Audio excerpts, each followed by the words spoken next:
Assalamualaikum warahmatullahi wabarakatuh. Berjumpa lagi teman-teman ya, setelah seminggu lebih ya tidak membuat video update perkembangan anggur. Nah, hari ini saya akan mencoba kembali mengupdate perkembangan anggur Gospi saya ya teman-teman. Tetapi yang saya akan bagikan, yang saya akan sharingkan ke teman-teman yaitu kesedihan ya teman-teman. Ini kesedihan tentang anggur Gospi saya ini ya teman-teman. Mudah-mudahan ini menjadi hikmah dan pelajaran buat saya pribadi, dan mudah-mudahan video ini menjadi pelajaran juga supaya tidak terjadi di anggur teman-teman ya, supaya teman-teman tidak mengalami hal yang sama dengan anggur Gospi saya ini. Oke, seperti apa videonya? Jangan di skip, jangan dijeda, kita gaskan teman-teman.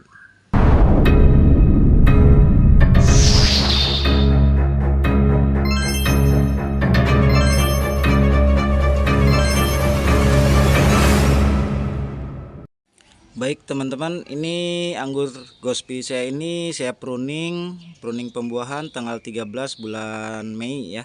Berarti sekarang tanggal 5 bulan Juni. Kurang lebih usianya berapa ya? 3 minggu ya, kurang lebih 3 minggu 23 hari ya. 3 minggu setelah pruning ya. Jadi kondisinya seperti ini teman-teman. Setelah kemarin anggur kondisinya yang cukup memuaskan, setelah di GA3 tahap pertama perkembangannya sangat memuaskan ya. Tetapi ada sedikit musibah kemarin itu ya teman-teman, karena seminggu terakhir saya harus standby di rumah sakit, jadi tidak bisa memantau dan memantau istilahnya ya, memantau perkembangan dari anggur Gospi saya ini. Oke teman-teman, saya akan cerita dari awal ya, dari pertama pruning ya. Pertama pruning itu tanggal 13. Selama seminggu itu cuaca tidak menentu ya, dan kebanyakan cuacanya itu dalam seminggu awal setelah pruning itu mendung dan hujan terus. Setelah seminggu pruning, setelah sprut mengeluarkan brokoli, ternyata saya cek perkembangan pH nya ngedrop ya, pH media tanamnya ngedrop waktu itu sampai 4,5, pH nya 4,5 ya. Jadi sangat jauh sekali dari pH netral di angka 7 ya teman-teman.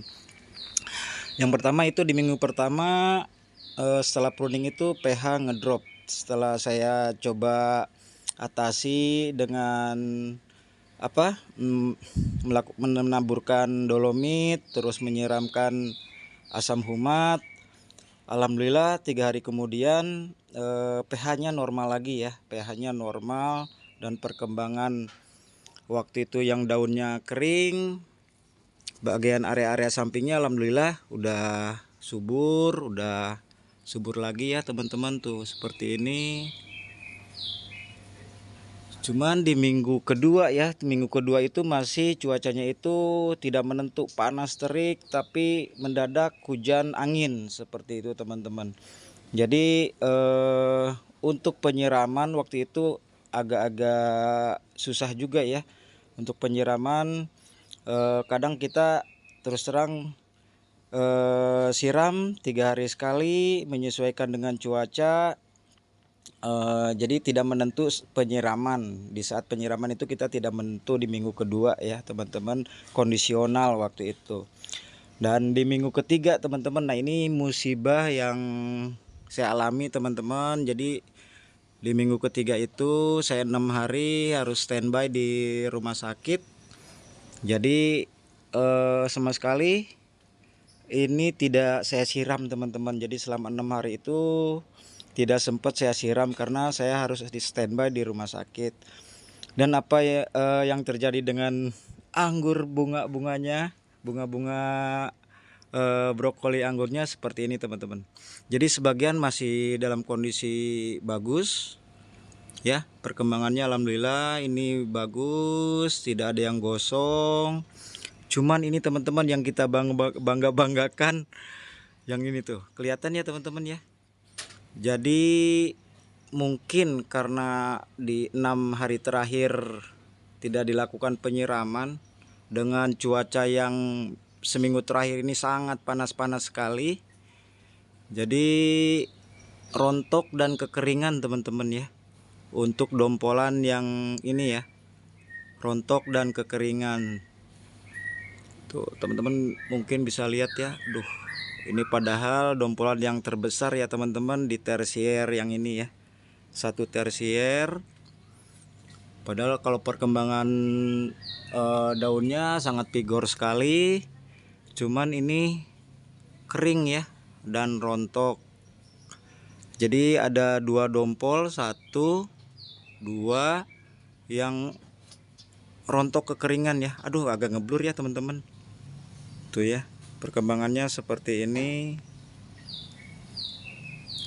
Ini karena dalam cuaca yang sangat panas di seminggu terakhir ya, dan saya tidak bisa menyiram secara rutin dalam minggu terakhir. Nah, ini dompolan di tersier satunya seperti ini. Sebagian gosong, sebagian rontok kekeringan, tapi masih ada sebagian yang cukup, insya Allah mudah-mudahan tidak terjadi kerontokan ya teman-teman, tidak terjadi kekeringan lagi ya.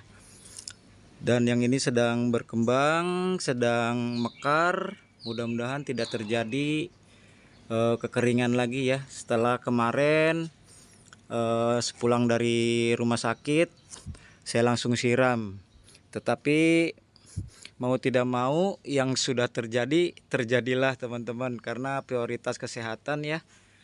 Jadi anggur Gospi kita ini kekeringan dan rontok ya teman-teman.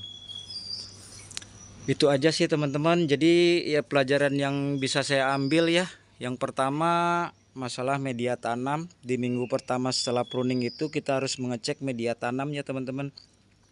pH tanahnya kita cek, usahakan pH tanahnya di netral ya teman-teman, di kisaran 6 lah, paling rendah itu 6 sampai 7,5 ya pH tanahnya. Terus yang kedua penyiraman yang kondisional, rutin tapi kondisional ya teman-teman, jangan sampai kekeringan seperti ini. Jika cuacanya tidak menentu, penyiraman dilakukan secara kondisional ya teman-teman, jangan sampai telat menyiram. Kalau telat menyiram kejadiannya seperti ini, kekeringan seperti ini ya teman-teman ya. Oke, itu aja sih yang mau saya update dari perkembangan anggur Gospi ini. Jadi ada 1-2 dompol, dan ini 3 mungkin ya, 3 dompol ini yang rontok dan kekeringan. Insya Allah yang lainnya mudah-mudahan tidak terjadi ya, mudah-mudahan tidak terjadi. Walaupun ada 1-2 yang kelihatan ini ya, tapi insya Allah ini enggak lah ya. Mudah-mudahan teman-teman bantu doanya aja ya teman-teman. Sedangkan yang sebelah sini insya Allah aman semua, sebelah sini aman semua ya. Untuk hasil GA3 nya juga luar biasa, dompolannya memuaskan ya, hasil dompolannya ya teman-teman tuh. Oke teman-teman, jadi yang kemarin menanyakan, ayo Kang update lagi anggur Gospi-nya ya, seperti ini teman-teman keadaannya. Jadi karena saya kena musibah 6 hari di rumah sakit, standby di rumah sakit, tidak dilakukan penyiraman dengan cuaca yang ekstrim, jadinya bunganya kekeringan dan rontok teman-teman. Tapi alhamdulillah tidak semua ya teman-teman, mudah-mudahan yang lainnya aman sentosa. Itu aja sih ya. Yang pertama media tanam, media tanamnya jangan sampai pH-nya drop. Yang kedua masalah penyiraman itu benar-benar harus dilakukan ya teman-teman, apalagi dalam keadaan sedang brokoli sampai berbunga itu penyiraman harus dilakukan teman-teman ya, walaupun dengan kondisional tapi harus disiram. Oke teman-teman, itu aja yang mau saya sharingkan hari ini. Mudah-mudahan hal ini tidak terjadi terhadap anggur teman-teman. Mudah-mudahan teman-teman selalu sehat ya, nggak terjadi apa-apa. Terima kasih yang udah selalu support ya terhadap channel saya. Mudah-mudahan dilancarin terus. Yang terpenting selalu sehat ya teman-teman, biar kita selalu bisa beraktivitas, menjaga anggur-anggur kita, bisa bekerja semana mestinya. Itu aja deh, mohon maaf kalau selalu belepotan. Akhir kata, wassalamualaikum warahmatullahi wabarakatuh.